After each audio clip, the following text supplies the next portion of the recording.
সে প্রশ্ন করেছে, হুজুর আসসালামু আলাইকুম, বেয়াদবি মাফ করবেন, আমার একটি প্রশ্ন, কোরআন শরীফের উম্মি শব্দের বাংলা অর্থ কি হবে? বাবা, কোরআন শরীফের নবীল উম্মি শব্দের অর্থ হবে সকল নবীদের সর্দার। সুবহানাল্লাহ।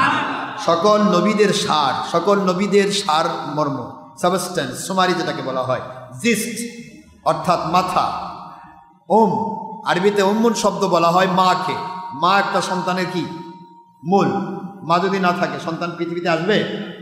সন্তান পৃথিবীতে আসবে, এই জন্য মাকে উম্মুন বলা হয়। এই জন্য সূরা ফাতিহাকে উম্মুল কিতাব বলা হয়, কোরআনের মা। আসলে কি সূরা ফাতিহা কোরআনের মা? তাহলে কোরআনের বাপকে? কোরআনের মা হচ্ছে, অর্থাৎ সূরা ফাতিহা হলো গোটা কোরআন শরীফের সকল কিছুর মধ্যে সবচেয়ে শ্রেষ্ঠ সূরার নাম সূরা ফাতিহা। সুবহানাল্লাহ। তো নবীল উম্মি শব্দের অর্থ হচ্ছে বাতিল ফেরকারা, কাফের মুশরিকেরা, বেদিন বদ্দিনেরা এবং বাতিল 72 কোম্পানির বাতিল ফেরকারা, তারা করেছে নবীল উম্মি শব্দের অর্থ মূর্খ নবী। নাউজুবিল্লাহ।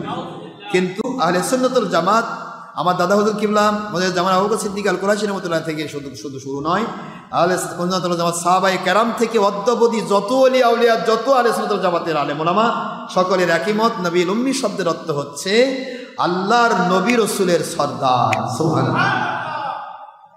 আশা করি বুঝতে পেরেছেন।